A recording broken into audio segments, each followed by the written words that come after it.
ॐ स्थापकाय च धर्मस्य सर्वधर्मस्वरूपिणे अवतारवरिष्ठाय রামকৃষ্ণায় তে নমঃ। আজকে শ্রী শ্রী রামকৃষ্ণ কথামৃত আমরা শ্রবণ করব। শ্রীমকথিত তব কথামৃতম তপ্ত জীবনম কবিবিড়ীড়িতং কল্মষাপহম শ্রবণমঙ্গলম শ্রীমদাততম হুবি গৃণন্তি ये ভূরিদা জনঃ। মাস্টারমশাই এসছেন দক্ষিণেশ্বর মন্দিরে। আমরা কবে এসছিলেন নির্দিষ্ট দিন মাস্টারমশাই কিছু লিখে যাননি, বলে যাননি। সেই জন্যে উনি যেমন করে গেছেন মার্চ মাস 1882 খ্রিস্টাব্দ। কর্মত্যাগ কখন? মাস্টার অবাক হইয়া দেখিতেছেন। তাহার বোধ হইল সাক্ষাৎ সুখদেব ভগবৎ কথা কহিতেছেন, আর সর্বতীর্থের সমাগম হয়েছে। মাস্টারমশাই কার সঙ্গে তুলনা করছেন? সুখদেব, পরমহংস চূড়ামণি সুখদেব এসছেন পরীক্ষিত মহারাজের প্রায়োপবেশন সভায়। এসে পরীক্ষিত মহারাজের অনুরোধে তাকে 10 দিনে মুক্ত করে দেবার জন্যে ভাগবত কথা শোনাচ্ছেন। তাই বলছেন মনে হচ্ছে যেন সাক্ষাৎ সুখদেব ভগবত কথা কহিতেছেন, আর সর্বতীর্থের সমাগম হয়েছে। সর্বতীর্থের সমাগম হবেই। যেখানে অবতার আসে সব সময় সব তীর্থ সেখানে আসে। আমরা বিষয়ী লোকেরা, আমরা জাগতিক লোকেরা তীর্থে যাই, তীর্থে স্নান করি, তীর্থে বাস করি। এতে তীর্থ মলিন হয়ে যায়। তীর্থে কিছু কলমশা এসে যায়, পাপ এসে যায়, অশুভ সংস্কার এসে যায়। সেই সংস্কার দূর করার জন্যে তীর্থগণ সব সময় অবতার এলে তার সঙ্গে থাকে। কেন? তার সঙ্গে সঙ্গে থাকলে তার যেসব কলমশা কলুষ সব নাশ হয়ে যায়। ওই জন্যে মাস্টারমশাই বলছেন সর্বতীর্থের সমাগম হয়েছে। অথবা যেন শ্রী চৈতন্য পুরী ক্ষেত্রে রামানন্দ স্বরূপাদি ভক্ত সঙ্গে বসিয়া আছেন ও ভগবানের নাম গুণ কীর্তন করিতেছেন। কি বললেন? শ্রী চৈতন্যদেব রায় রামানন্দ রূপ সনাতনাদি পার্শ্বদগণের সঙ্গে বসে আছেন আর কৃষ্ণ কীর্তন করছেন, ঈশ্বরের নাম গুণ কীর্তন করছেন। কেন? তাদের তো অন্য কোনো কথা নেই, তাদের বিষয় রস নেই, তাদের বিষয় রস থাকে না। তা বিষয় রস যদি না থাকে কি কথা বলবে? ঈশ্বর কথাই বলবে। সর্বদা তারা ঈশ্বরের নাম গুণগান কীর্তন করেন। এই জন্যে বলছেন শ্রী চৈতন্যদেব পুরী ক্ষেত্রে রামানন্দ স্বরূপাদি ভক্ত সঙ্গে বসিয়া আছেন আর ভগবানের নাম গুণকীর্তন করিতেছেন। ঠাকুর বলিতেছেন, যখন একবার হরি বা একবার রাম নাম করলে রোমাঞ্চ হয়, অশ্রুপাত হয়, তখন নিশ্চয় যেন যে সন্ধ্যাদি কর্ম আর করতে হবে না। বলছেন, একবার যদি হরি কি একবার রাম নাম করলে রোমাঞ্চ অশ্রুপাত হয়, তখন নিশ্চয় যেন সন্ধ্যাদি কর্ম আর করতে হবে না। আমরা তো সারা দিনে অনেকবার হরিকথা শুনি, হরিনাম শুনি, রাম নাম শুনি, কই আমাদের তো রোমাঞ্চ হয় না, আমাদের তো অশ্রুপাতও হয় না। কেন হয় না? কেন? আমরা তো সবসময় বিষয়ে আছি। কি বিষয়? রূপ, রস, শব্দ, গন্ধ, স্পর্শ, এই কটা বিষয় আছে আমাদের জগতে। আর এই কটা বিষয় আমরা কি দিয়ে ভোগ করি? আমরা ভোগ করি চক্ষু, কর্ণ, নাসিকা, জিহ্বা, ত্বক। ভগবান আমাদের এই ভোগ করার জন্যে বিষয় সৃষ্টি করেছেন, আর বিষয়গুলো ভোগ করার জন্যে এই 5টা যন্ত্র দিয়েছেন, যে যন্ত্র দিয়ে আমরা এই বিষয়গুলো ভোগ করি। বিষয় ভোগ করে আমাদের খুব আনন্দ হয়। এই দেখুন, আমরা রূপ, আমরা খুব সুন্দর যদি কোনো একটা রূপ দেখি, খুব সুন্দর যদি কোনো দৃশ্য দেখি, কিংবা খুব সুন্দর যদি কোনো নারী মূর্তি দেখি কি পুরুষ মূর্তি দেখি, এই রকম নানা রূপ আমরা ভোগ করি। রস, আমরা জিহ্বা দিয়ে নানা রকম রস ভোগ করি।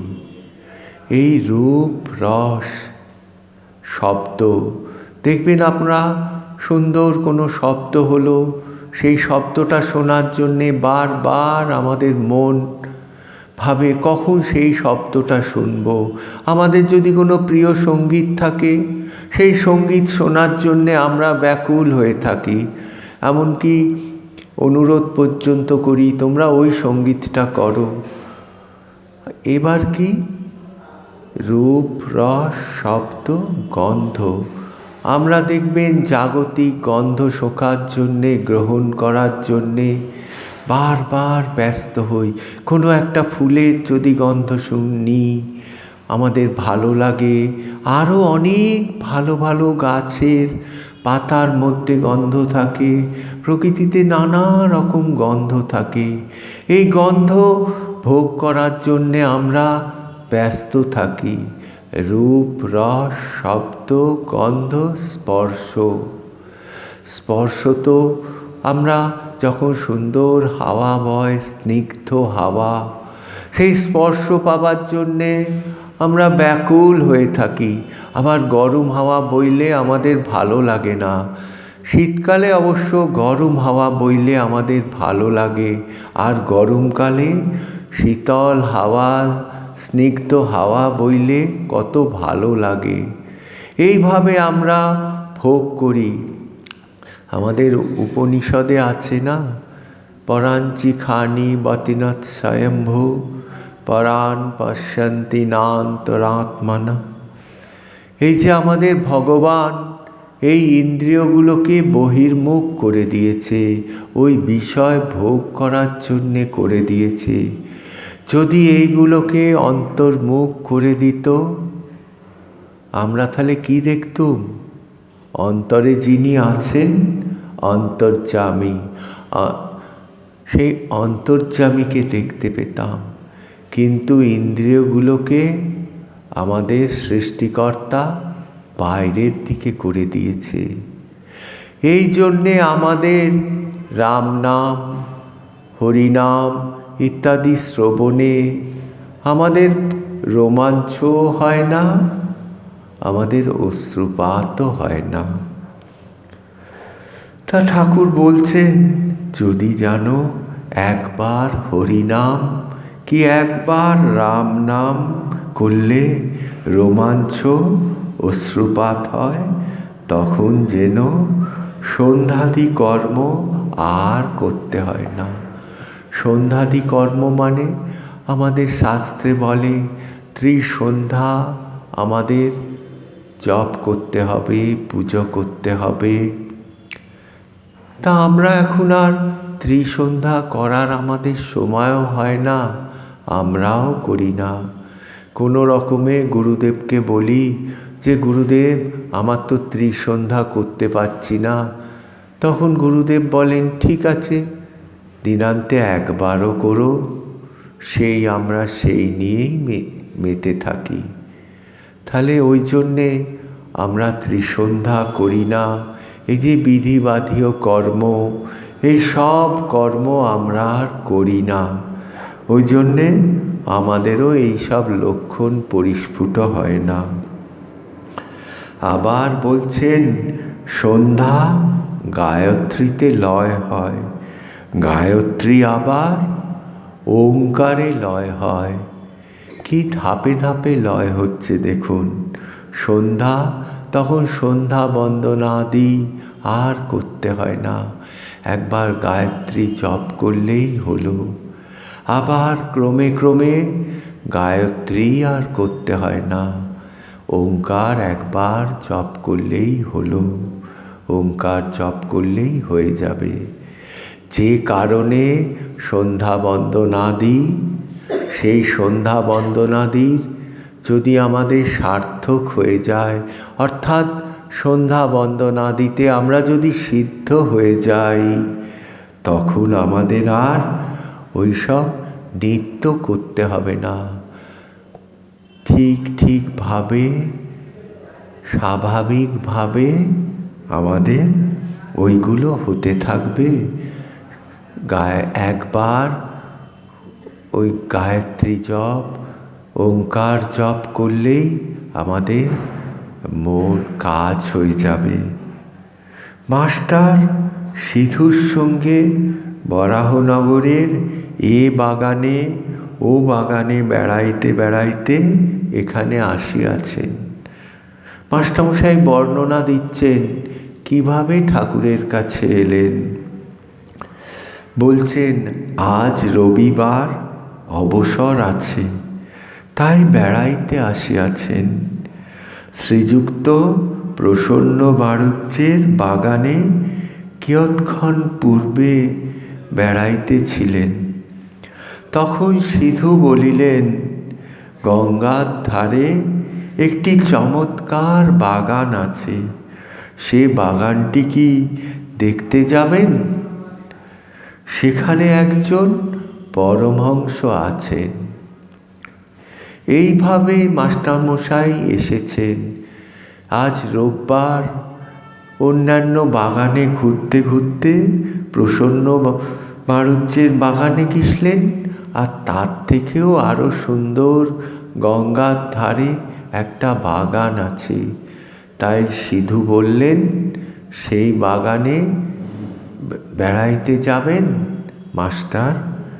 আর কি বললেন, যে সেখানে আর একজন পরমহংস থাকেন। সেই জন্যে মাস্টার এই বাগানে এসেছেন। কি বললেন, পরমহংস থাকেন। হংস কি দেখেছি? হংস ঠাকুর বলেছেন, হংস দুধটা গ্রহণ করে দুধের মধ্যে যে জল আছে সেই জলটা ত্যাগ করে দেয়। এই পরমহংস কি করেন? এই যে বিষয় আছে, এই বিষয় ত্যাগ করে দেন। ত্যাগ করে জগৎ থেকে কি নেন? একমাত্র হরিপাদ পদ্মটা গ্রহণ করেন। তাই জন্যে বলেছেন, জাগতিক হংসের আগে একটা দিয়েছে পরমহংস। এই জন্যে বলছেন, সেই বাগানে একজন পরমহংস আছেন। বাগানে সদর ফটক দিয়া ঠুকিয়াই মাস্টার ও সিধু বরাবর ঠাকুর শ্রীরামকৃষ্ণের ঘরে আসিলেন।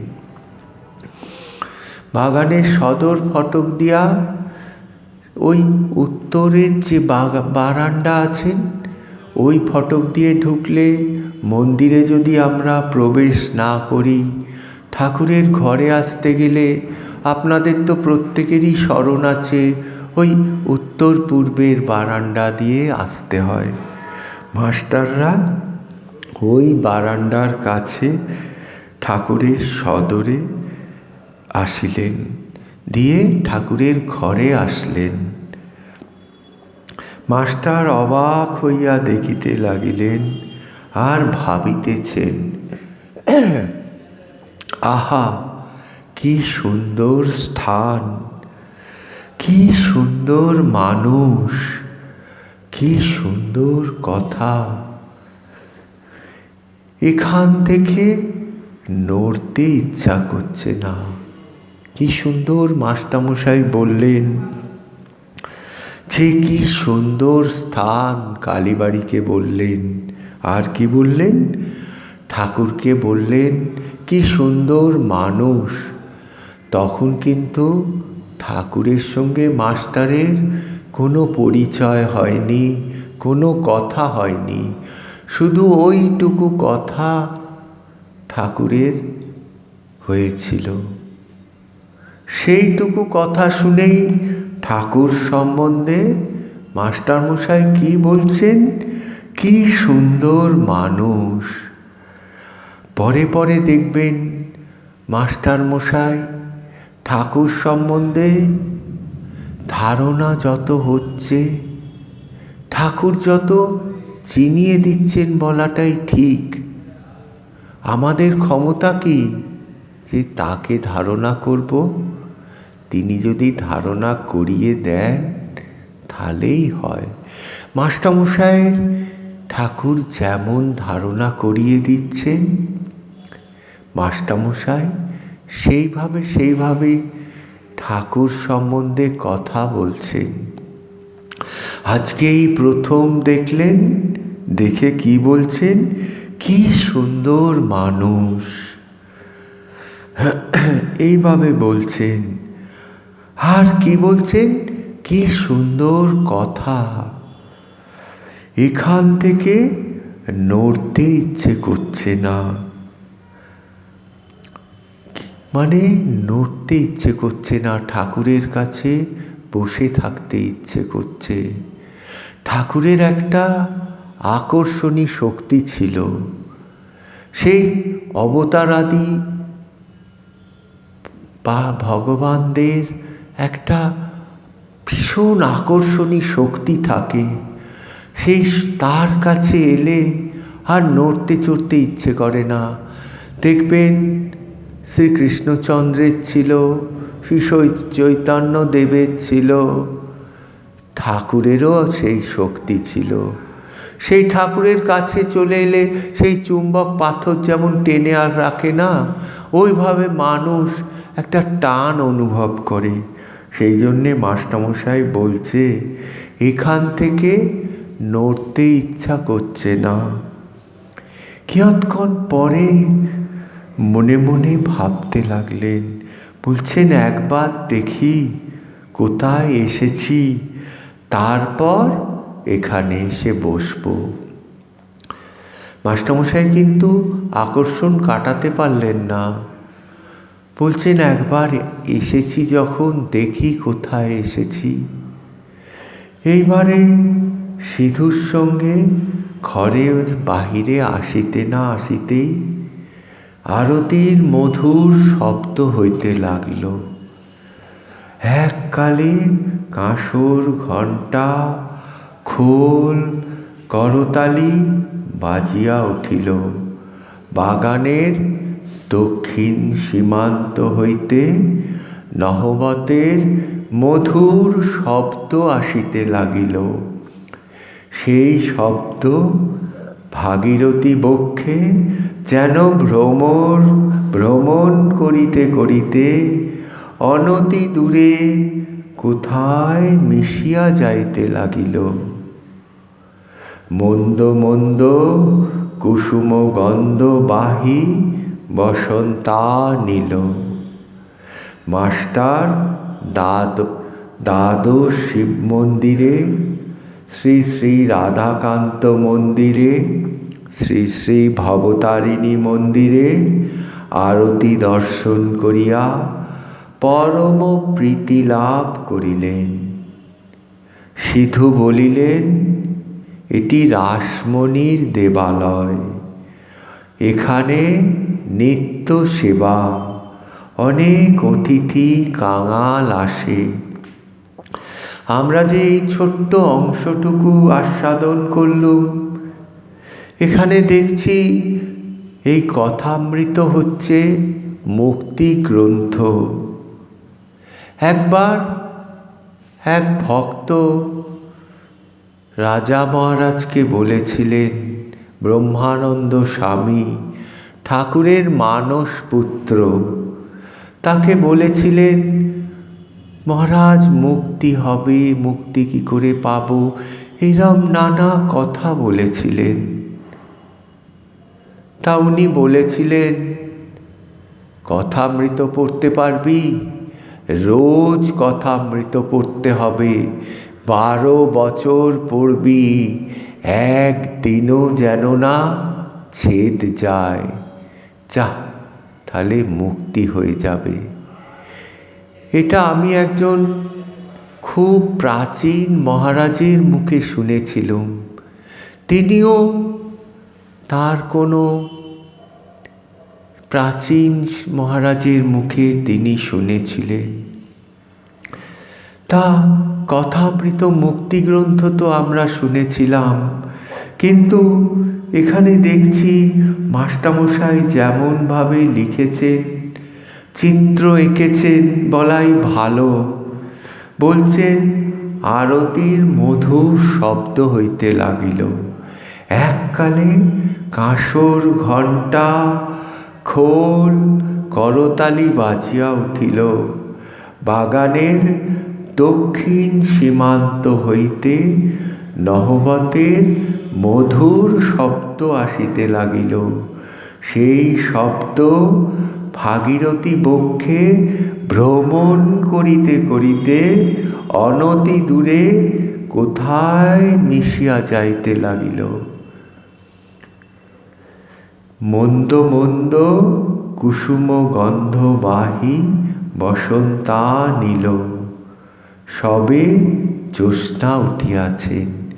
এ তো সাহিত্যের ভাষা, মনে হচ্ছে আমরা কোনো সাহিত্যের বই আস্বাদন করছি। এই কথামৃত যখন পড়ি না আমরা, তখন ভাবি এই বইটা কি?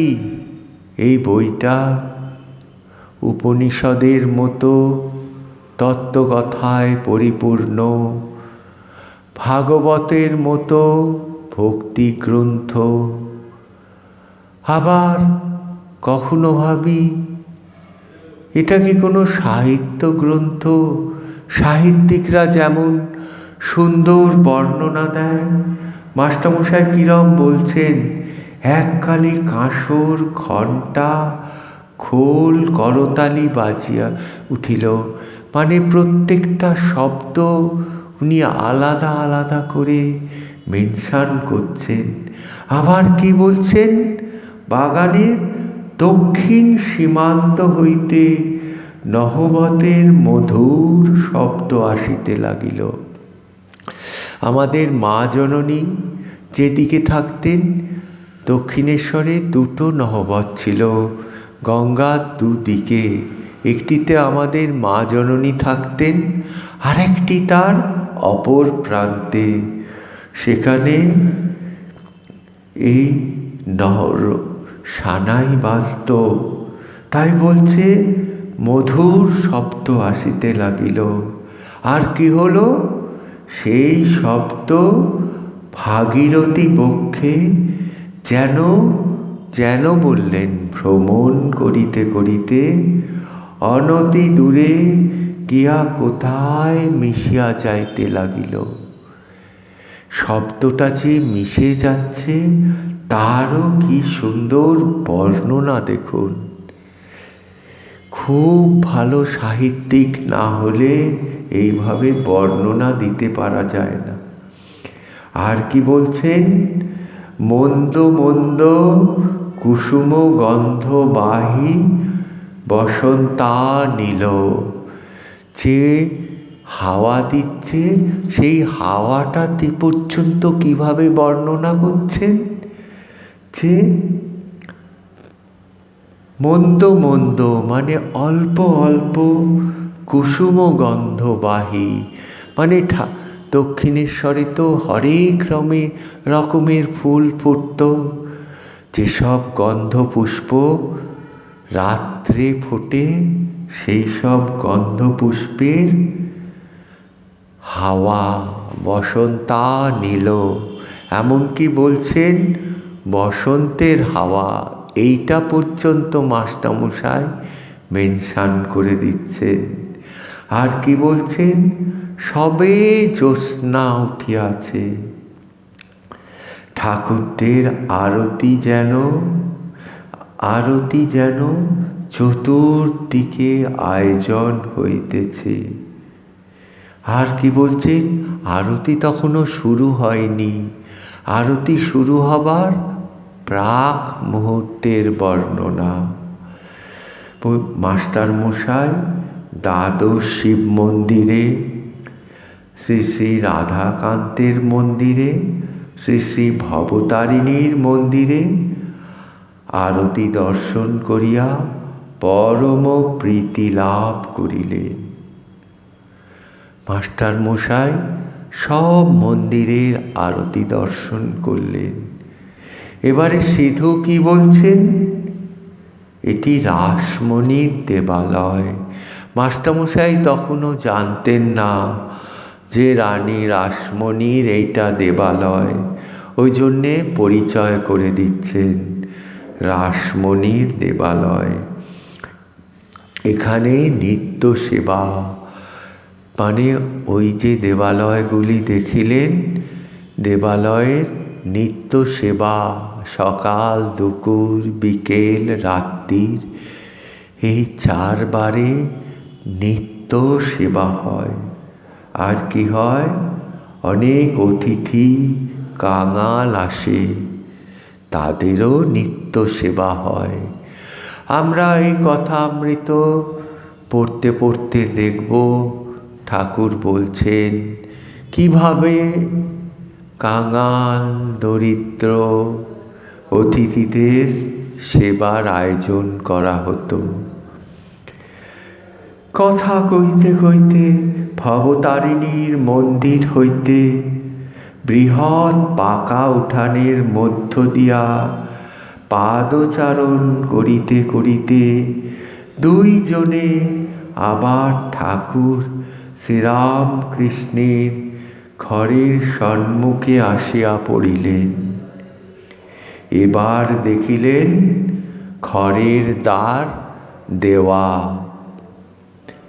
এবার কিন্তু মাস্টারমশাই কথা বলতে বলতে ভবতারিণী মন্দিরের উঠোন দিয়ে আর ওই প্রান্তের দরজা দিয়ে বারান্দা দিয়া ঠাকুরের ঘরে আসেননি। এবারে কোন দিক দিয়ে এসছেন? আমরা এই চিত্র মাস্টারমশাই যে এঁকেছেন, এই চিত্র আমাদের চোখের সামনে পরিস্ফুট হয়ে গেল। আমরা বুঝতে পারলাম মাস্টারমশাই এখন সেই দক্ষিণের বারান্দা দিয়ে ঠাকুরের ঘরে এসেছেন। ঘরে আসেননি, ঘরের সামনে এসেছেন। এসে দেখছেন ঘরের দ্বার দেওয়া। এই মাত্র ধুনা দেয়া হইয়াছে, মাস্টার ইংরাজি পড়িয়াছেন। ঘরে হঠাৎ প্রবেশ করিতে পারিলেন না। দ্বার দেশে বৃন্দেছি দাঁড়াইয়াছিল। জিজ্ঞাসা করিলেন, হ্যাঁ গা, সাধুটি কি এখন এর ভিতরে আছেন? এই দেখুন মাস্টারমশাই নিজেকে কিভাবে বলছেন, নিজের অবস্থা কিভাবে বর্ণনা দিচ্ছেন। দেখুন এতটুকু রাগঢাক করেননি, নিজের যেমন অবস্থা ঠিক সেই রূপে বর্ণনা দিচ্ছেন। বলছেন যে মাস্টার ইংরাজি পড়িয়াছেন, নিজে বলছেন না যে আমি ইংরাজি পড়িয়াছি, নিজেকে লুকিয়ে রেখেছেন, রেখে বলছেন মাস্টার ইংরাজি পড়িয়াছেন।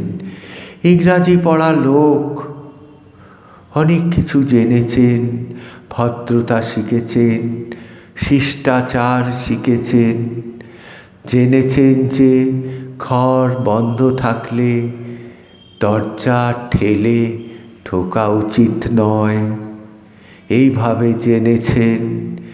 জেনে বলছেন ঘরে ঢোকার আগে সামনে বৃন্দে ঝি আছে, তাকে বলছেন যে হ্যাঁ গা,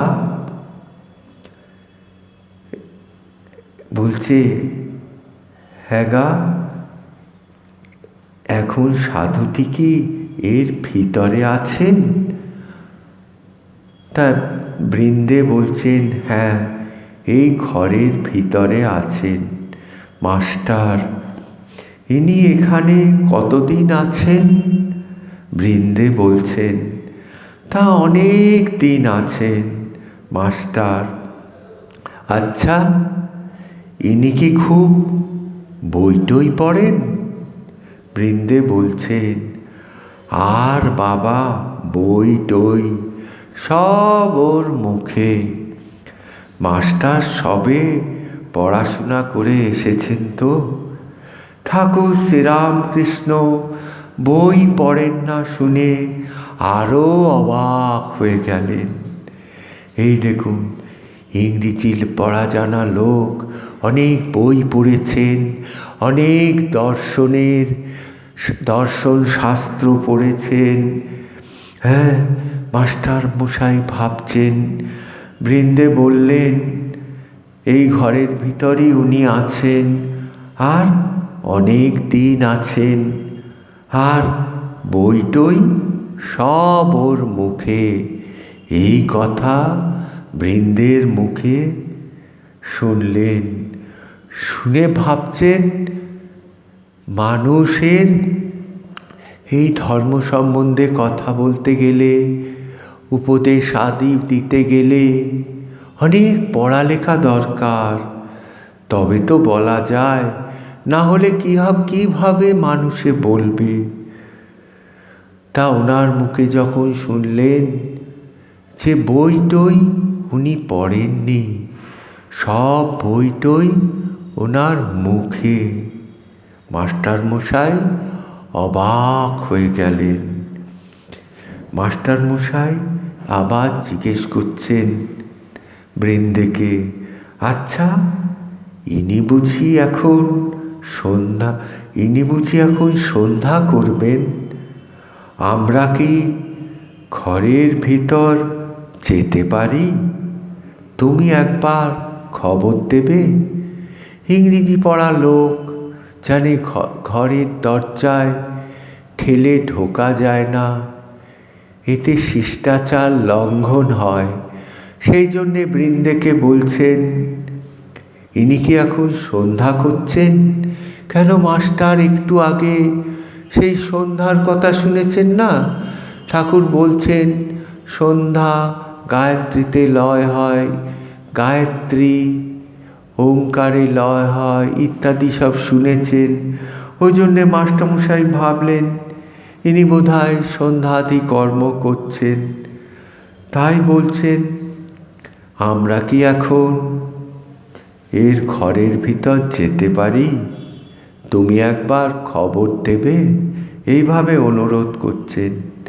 বৃন্দে বলছেন তোমরা যাও না বাবা, গিয়ে একবার বসো। বৃন্দে কিন্তু বলছেন যে আজ্ঞা নিতে হবে না, তোমরা দরজা খুলে ঘরে গিয়ে বসো। তখন তাহারা ঘরে প্রবেশ করিয়া দেখেন ঘরে আর অন্য কেহ নাই। ঠাকুর শ্রীরামকৃষ্ণ ঘরে একাকী তক্তাপোষের ওপর বসিয়া আছেন। ঘরে ধূনা দেওয়া হইয়াছে ও সমস্ত দরজা বন্ধ।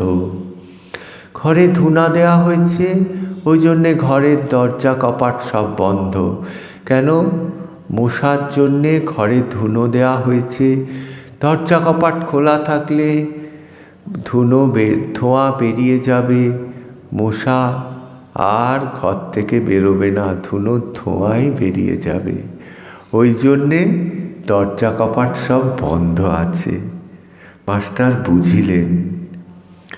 মাস্টার প্রবেশ করিয়াই বদ্ধাঞ্জলি হইয়া প্রণাম করিলেন।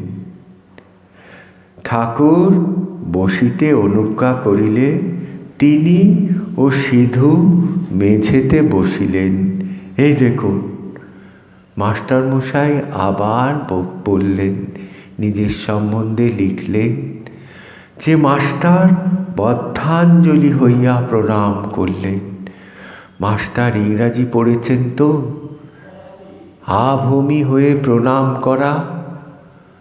মাস্টার মশাইয়ের তখন ছিল না। মাস্টার মশাই আভূমি হয়ে প্রণাম করায় স্বর্গত ছিলেন না।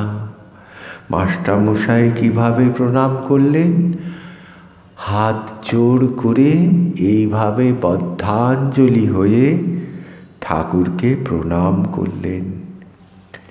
ঠাকুর শ্রীরামকৃষ্ণ বসিতে অনুজ্ঞা করলেন। ঠাকুর তাকে বসতে বললেন।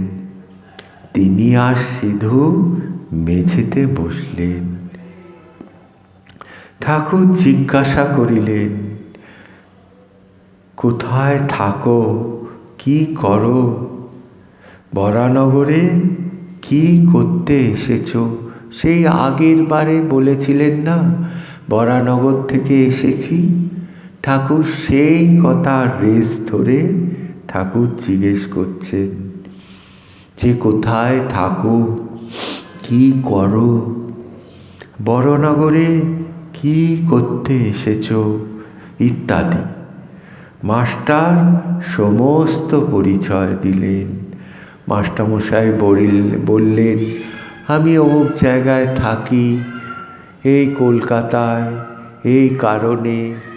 মাস্টারমশাই এসেছিলেন, তার সংসারে অশান্তি ছিল। মাস্টারমশাই সেই জন্যে নিজের ঘর সংসার ছেড়ে মাস্টারমশাই বরানগরে চলে এসেছিলেন, এই সিদ্ধেশ্বর মজুমদারের কাছে। আর বললেন, মাস্টার সমস্ত পরিচয় দিলেন। ঠাকুর যেন মাঝে মাঝে অন্যমনস্ক হয়ে যাচ্ছেন। মাস্টার মশাই দেখছেন, আর দেখে কিভাবে বর্ণনা দিয়েছেন আমরা পড়লে দেখব মাস্টার মশাই কি অদ্ভুত বর্ণনা দিয়েছেন ঠাকুরের সেই সময়কার।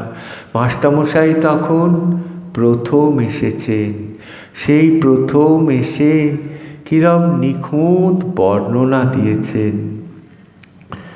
বলছেন, মাঝে আসিয়া টোপ খাইতে থাকিলে ফাতনা যখন নড়ে, সে ব্যক্তি যেমন সশব্যস্ত হইয়া ছিপ হাতে করিয়া ফাতনার দিকে এক দৃষ্টে এক মনে চাহিয়া থাকে, কাহারও সহিত কথা কয় না, এ ঠিক সেইরূপ ভাব।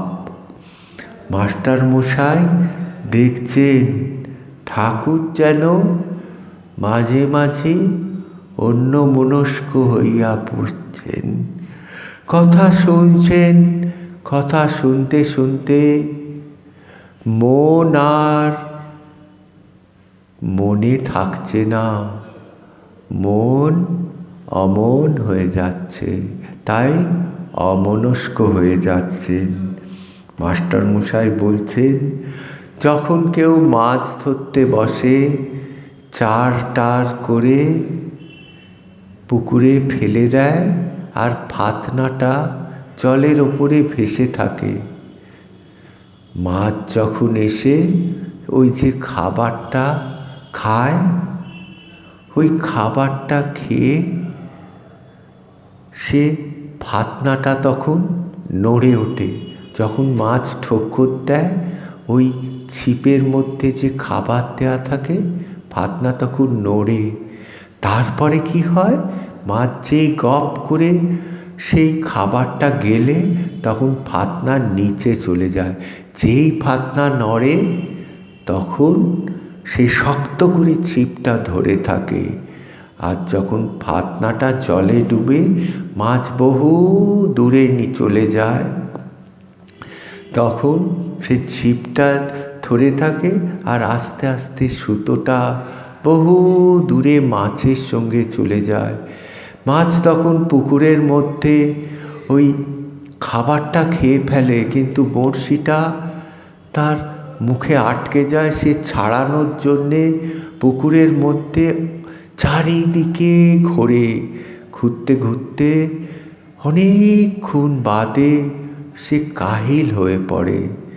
তখন সে আস্তে আস্তে আস্তে আস্তে করে মাছটাকে টেনে ওপরে ডেঙায় তোলে। মাস্টার বলছেন, এ ঠিক সেইরূপ ভাব। পরে শুনিলেন ও দেখিলেন। মাস্টারমশাই কি বললেন? বলছেন দেখিলেন ও শুনিলেন বলছে না, বলছেন পরে শুনিলেন আর বলছেন দেখিলেন। ঠাকুরের সন্ধ্যার পর এইরূপ ভাবান্তর হয়, কখনো কখনো একেবারে বাহ্যশূন্য হয়। মাস্টারমশাই প্রথম যখন দেখেছিলেন তখন এত কিছু জানতেন না, শুধু দেখেছিলেন ভাবান্তর হয়। পরে শুনেছিলেন, শুনে বলেছিলেন যে সন্ধ্যার পরই ঠাকুরের নিত্য এইরূপ ভাবান্তর হয়, কখনো কখনো একদম বাহ্যশূন্য হয়ে যায়। মাস্টার, আপনি এখন সন্ধ্যা করবেন, তবে এখন আমরা আসি। ঠাকুর ভাবস্থ, বলছেন না, সন্ধ্যা তা এমন কিছু নয়। ঠাকুর কিন্তু আজকে আর বাহ্যশূন্য হননি। বাহ্যশূন্য হননি বলেই সেই ভাবস্থ অবস্থায় বলছে, না, সন্ধ্যা তা এমন কিছু নয়। ওই আড়ষ্ট ভাবেই বলছেন। আর কিছু কথাবার্তার পর মাস্টার প্রণাম করিয়া বিদায় গ্রহণ করলেন। ঠাকুর বললেন, আবার এসো। ঠাকুর তো আমাদের মতো বিষয় আসক্ত নয়। ঠাকুরের বিষয় রস নেই, শুকিয়ে গেছে। দেখবেন কথামৃতের অনেক সময় ঠাকুর বলেছেন, ভিজে দেশলাই 1000 বার ঘষো, ঘষতে ঘষতে বারুদ খসে যায়, তবুও আগুন বেরোয় না। দেশলাইয়ের কাজ হচ্ছে দেশলাই কাঠি ঘষে আগুন বার করা, তা আগুন বেরোয় না। সেই রকম ঈশ্বরের নাম একবার শ্রবণ হলে একবারেই মন ঈশ্বরে ভাবস্থ হবার কথা। কিন্তু আমাদের বিষয়াসক্ত মন, আর ঠাকুরের বিষয়াসক্ত মন নয়। একবার বিষয় ছিল না, বিষয় রস মরে গেছিল। ওই জন্যে সন্ধ্যাবেলায় মায়ের কীর্তন আর সন্ধ্যা আসছে, মানে কি দিন যাচ্ছে সন্ধ্যা আসছে, তখন একটা আধ্যাত্মিক ভাবধারা বয় এই জগতে। যারা আধ্যাত্মিক জগতের মানুষ তারা সেই ভাবধারায় অটোমেটিকভাবে ভাবস্থ হয়ে যায়। তাই সন্ধ্যাকালে দিন যাচ্ছে, রাত আসছে, সেই যে একটা আধ্যাত্মিক ভাব বয়, ঠাকুর এই ভাবে ভাবস্থ হয়ে যাচ্ছেন। আর আমরা সেই সন্ধ্যাকালে কিছুই করি না। আমরা সন্ধ্যাকালে টাকা গুনি, সিনেমা থিয়েটার ইত্যাদিতে যাই, এইসব করি।